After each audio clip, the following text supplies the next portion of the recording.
So ngayon po mga kalab ay magpapacheck up po ako sa ENT dahil syempre hanggang ngayon mga kalab ay hindi pa din talaga ako makabuka ng maayos yung aking bibig. So ganito lang po, ganun lang.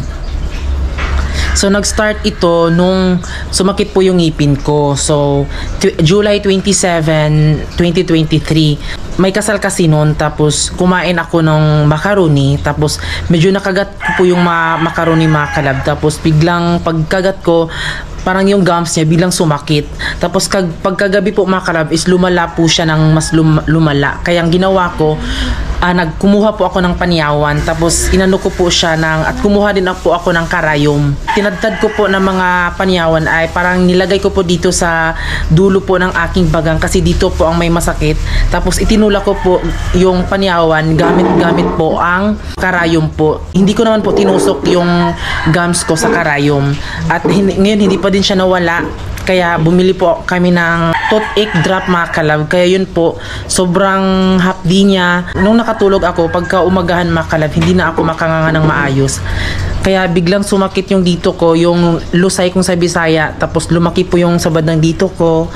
Tapos nung nagpa-check up ako, niresitahan ako ng antibiotic which is yung co-amoxiclav at mefenamic acid. Kaya yun, after 7 days na wala naman po yun. Kaso nga lang, nagulat lang ako. Hindi pa na nabalik sa dati yung aking pag-ngumanga mga kalab. Tapos hindi naman siya masakit inguya.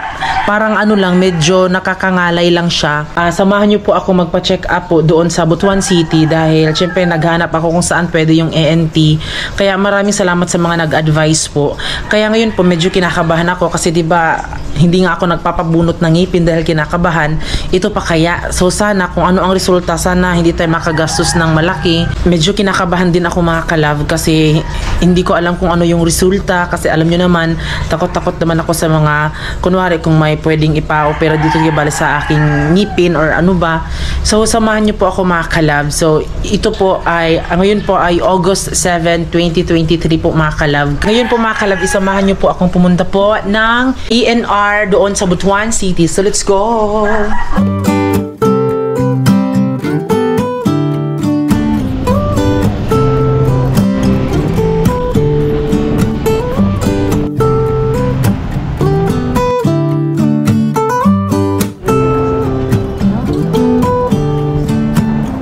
So ayan mga kalab, sa wakas nakita na din natin.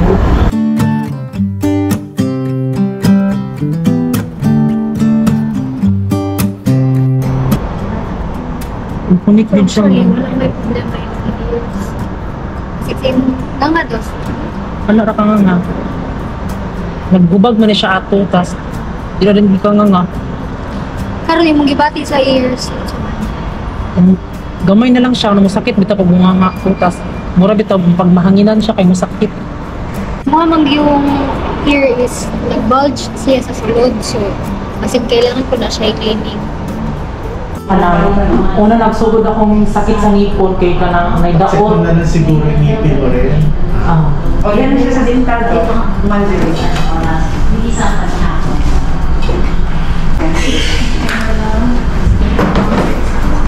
Nagit sa ha? Ano kasi na? Yung matay, ginhawa ka pa, di ka malito. Ginhawa. Okay, sige. Kung sakitan ka, anong tawag?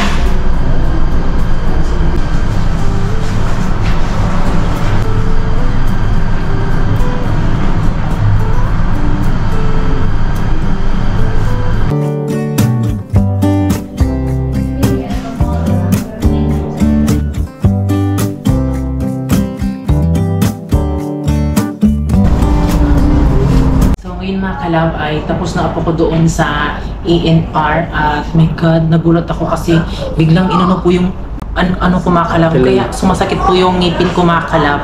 Sumasakit din po kasi yung tenga ko. Nilagyan ko kasi ng mais nung bata pa kami kasi nagtaguan kami ni ate na magpatago-taguan daw ng mais. So dito ko nilagay, kaya yun po medyo, kaya siguro infected po yung sa tenga ko dahil yun nga may history ako na nilagyan ko po ng mais dito, kaya biglang nagpa-cleaning ako mga kalab. Hindi ko in-expect ganun na po yung pagpapa-cleaning. At ngayon po, nandito tayo sa dentist dahil papacheck natin yung sa gums natin kung anong problema.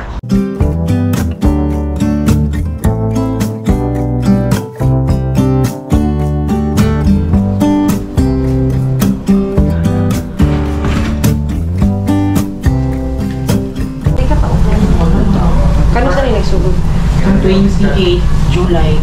Taog na. Pero nagkagamay siya. Ano siya ka na, medyo nagkadakot na siya. First time ninita mo. First time. Before ninay na ni ma'am na. Sakit akong ngipon, tas kanang sobra kasakit jud niya. Bilig mo jud ko kanang ako rin magbuotan, tas magkuan ko kanang paniyawan, tas ako lukdok, tas akong gitod na ko sa dago mamba. Nay. Ya mo to ni burot siya diri sakit niya. Pagkauna wala na siya naghanga. Magpa-x-ray ko sa imo. Kay di man ako makita pag mga akong nakita na kay ito nun. Ya kani possible man ma'am nga dili ang ipon ang kani imong diri ang problem. Kakalabas lang po natin dito sa klinika. O ang advice po ni ma'am, dahil hindi po ma-open yung bibig ko makakalav, ngayon po ay magpapa-x-ray muna ako kasi hindi talaga malalaman. Sakto talaga si mama hindi makakalav na magpa-x-ray muna. Ngayon po is pupunta po tayo doon sa kung saan pwede magpa-x-ray po para malaman po kung meron bang muscle sa ngipin ko, dito sa bibig ko na medyo may problema siya. Tapos tsaka na tayo babalik dito makakalav. I'm getting chills when they tell me you're not yourself. Trying to move, but it's hard, I'm out of breath. Close your eyes, do not move. Dito sa pagpatong. Alagiyo ka.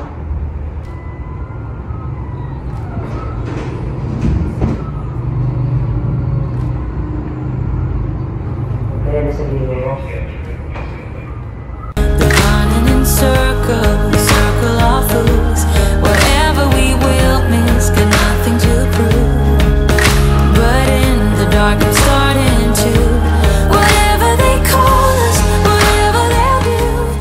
So ngayon mga kalab is nakapag-x-ray na po tayo sa ating dito at sa bandang dito mga kalab. At my God mga kalab, kinabahan ako kasi di ba first time ko po at syempre kahapon po yung schedule ko na magpa-x-ray po, pero hindi po ako tumuloy mga kalab kasi gawa po ng takot ko po at kaba. Kaya nung pagkagabi po medyo parang may kasi dito mga kalab na parang gumaganto dito. So hindi na ako nagdadalawang isip talaga mga kalab na magpa-x-ray talaga at dito na po siya mga kalab at dito na po sa atin at ngayon po is babalik po tayo doon kay Doc dahil ipapakita natin to sa I can try if you let me. With our lives I am bleeding. Who am I without stories that aren't mine? What I did to achieve you gave me air, thought So ngayon po mga kalab is babalik na naman po tayo bukas dahil syempre yung schedule ko talaga is kahapon. Pero hindi po kami pumunta dito dahil medyo meron ding problema. Kaya ngayon bumalik kami. So it's Tuesday. So wala din po si Doc. So yung sabi kasi ni Doc is kahapon din sana. At pwede naman po mamaya. Pero di ba birthday kasi ni Mama Inday. Hindi kasi pwedeng hindi tayo pumunta. Kaya bukas na lang tayo ng 2 PM po babalik dito mga kalab. So let's go. I expect you to leave. I deserve to be unheard, but I want you to see that you. So, kami napanin ko rin siya. Kami din pag-nalilis ko. Medyo nalilis natin ang pagkain. Buko ka na tawag pagkain. Nalilis natin. Muna, tao-tao screen. Para na-involve namin na. Para ma-raise din ang bahay. Alam ka ito siya malayo. Katong meniskos at katong yung tissue nga nalilis na kanamutan ito sa fluid para makangangata kung sa part pa kung sa buong kapagaskip. Mo siya itong erase para mo repair. Kaya ang bone reparative na po repair man ang bone. Sa table, discuss yan.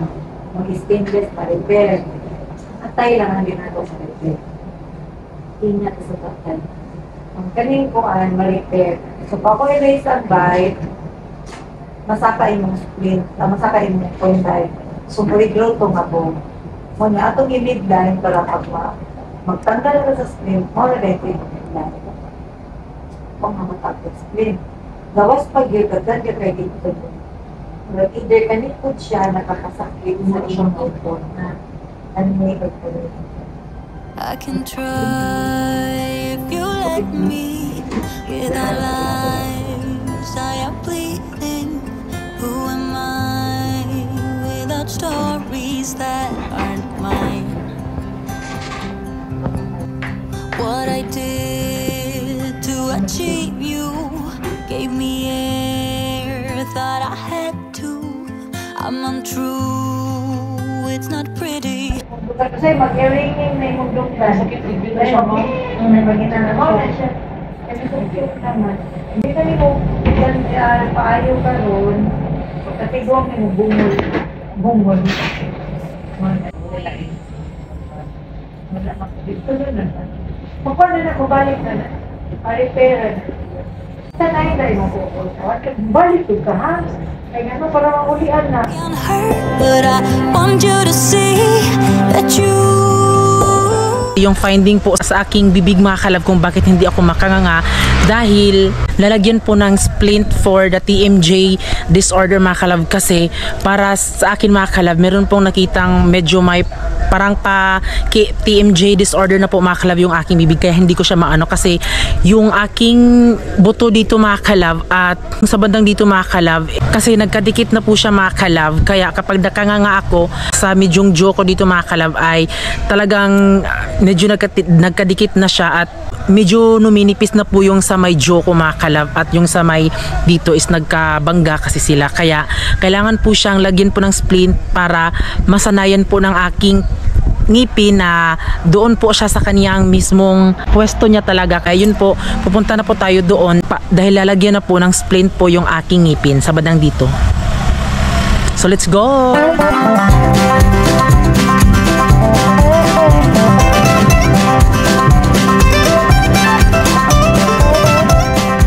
So ngayon mga kalab, dito na po tayo sa kanilang clinic. Nalagay na po yung splint po sa aking bibig, sa aking ngipin. When I think about yesterday,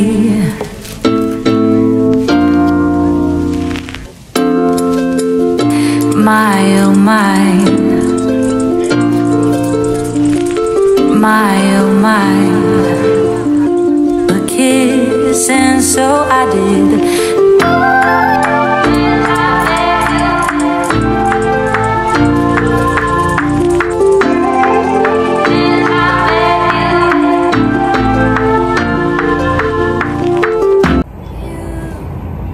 Dire? Sa babaw?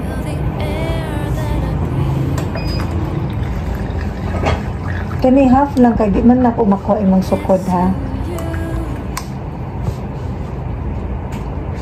Sita ka da bite. Di ay ipo wasod lang sa tin. Bite sa. Kana. So kani siya, mo ni siya imong i-bite ha. Kung pwede sakit na eh. Kung pwede makaon ka na ani siya. So di kayo mag-abot imong molas. So naka-midline naman ang imong ano. Nasa mirror. Naka-midline na siya. So kuan. So pero kung lainan ka mo kaon, pwede ni mo tanggalon. Pero kung pwede na gid, pero primero lain yun na siya kaon. Kasi may storya, yung gano'n 61 din. 61. Diba? Yung ngit na siya. Sige, ika na takon. Muna imong bite ha. So na-raise imong bite para makasirculate ang dugo. Ha? Yan, naka-midline na siya. Ako sa kang i-massage ko. Artificial na ko siya. Sakit na siya kay spasa mani ha. Muna siya ha. Mahimo ko siya niya. Kanan, ito gamit to siya ka ng pang-ansiranan sa PNG. Pahita na ito PNG. Sakit na ka. Sakit na dili ma'am. Wala kayo sakit dere? Wala ma'am. Wala kayo dere? Wala. Dere. Katulang Dere. wala po. Ana walay sakit. Wala. Dili ka mag-earringing. Anong murag palinis? Oo, na murag mo tingog sa imong pagka ni sakit ni. Dili man. O gabi mo kay pain gyud ha. Hindi ka pa open sa imong mouth. Hindi. Dili ko siya. PCM.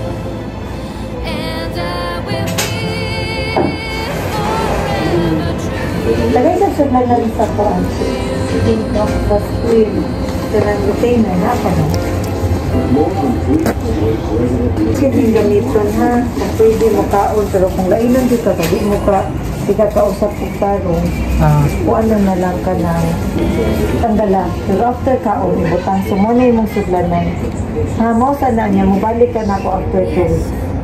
Yan ako ipa-answer niyo mo kinahanglan. Answer briefly. Mas mabagsak ko. Mabagsak ka sa exam. Kami na kani siya, kung nakay bation na part of your eye, ano siya ha, kana sila. Kung naaba siya ka nang magluha ba yung mata, anak dito na ba ni siya. Siguro puro ka ex kay wala.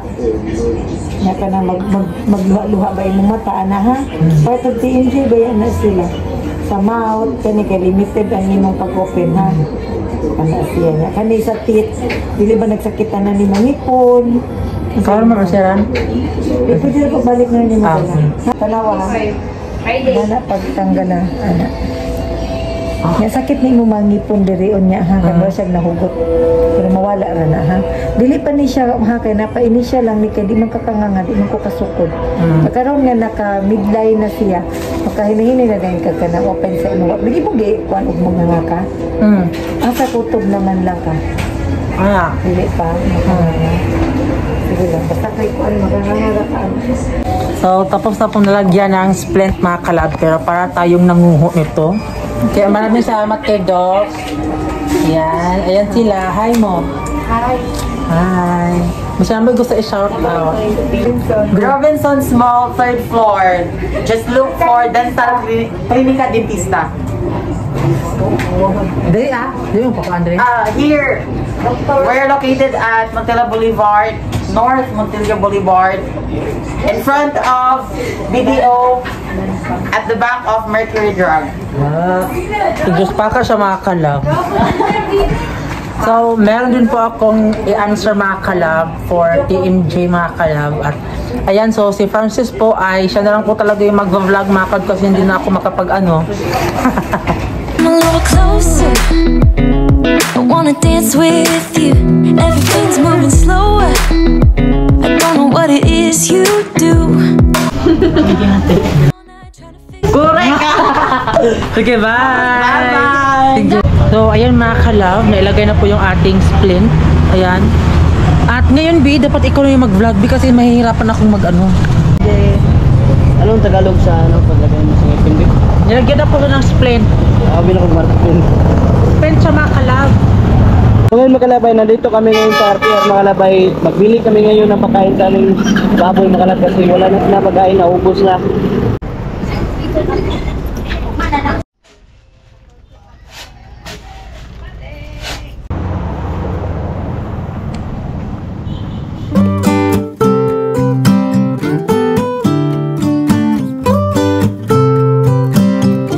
Po mga kalab, ayan, pasensya po sa aking pagsasalita dahil hindi ko masyadong maibigkas ang dapat ibigkas. Kaya ngayon mga kalab, dito na kami sa bahay namin. So syempre, magpapakain na po kami ng baboy namin. Ayan, at lalagyan po namin sila ng kanilang vitamins, which is yung King's Vita Plus Animal Feed Supplement. So ito po yung hinahalo namin sa mga baboy namin, vitamins, para pwede po ito sa mga alagang hayop nyo po mga kalab.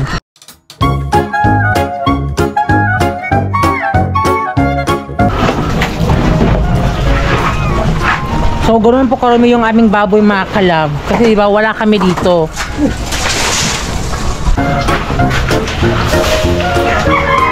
Palagi po naming nilinisan po yung aming baboy. Nagkataon lang ngayon dahil wala kami dito. So pagdating namin talagang ano talaga nila.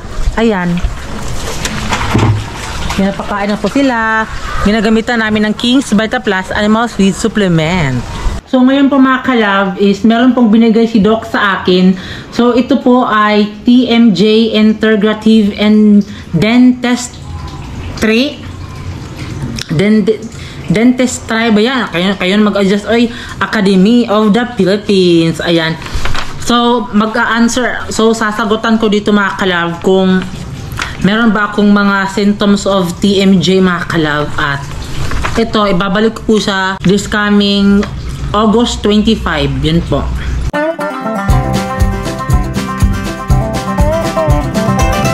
At lahat, advice ko po sa mga ano dyan, kapag sumakit po yung ngipin nyo, huwag nyo pong i-ano ng kamay nyo or ano man yung dapat gawin nyo kasi alam nyo, yun po yung ginawa ko sa ngipin ko.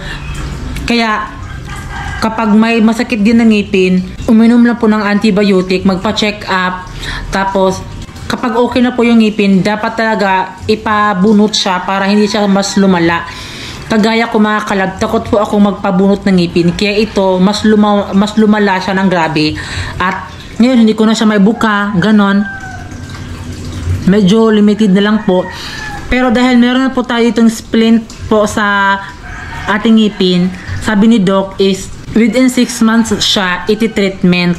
Tapos every month akong babalik-balik doon sa clinic para medyo i-adjust na naman siya para mas bumalik po sa dati yung aking panga na mabuka talaga siya mga kalab. Kaya update ko po kayo kapag medyo naging okay na po yung aking bibig. Medyo nangangako na po siya kasi sa ngayon is hindi pa talaga. Ganun lang po kaliit. Ayan. So far, ito lang naman yung naramdaman ko. Hindi siya masyado kasakit. Tapos, wala naman ako naramdaman dito. Wala. Dito lang talaga. Ito po yung splint ko. Ayan, medyo maliit lang po siya mga kalab kasi susukatan pa ito ulit ni Doc kapag maibuka ko na yung aking bibig. Ayan. Ganun lang po siya kadali. So, ayan po mga kalab, maraming salamat po sa lahat po na nag-comment. Maraming salamat po sa lahat din po ng mga nag-alala. Kaya, ito na po ako ngayon, medyo okay na po. Kaya maraming salamat po talaga sa mga nag-pray po sa akin. Kay Doc po at sa mga staff nila, maraming salamat po dahil hindi po sila mga snob talaga. Maraming salamat po. Bye!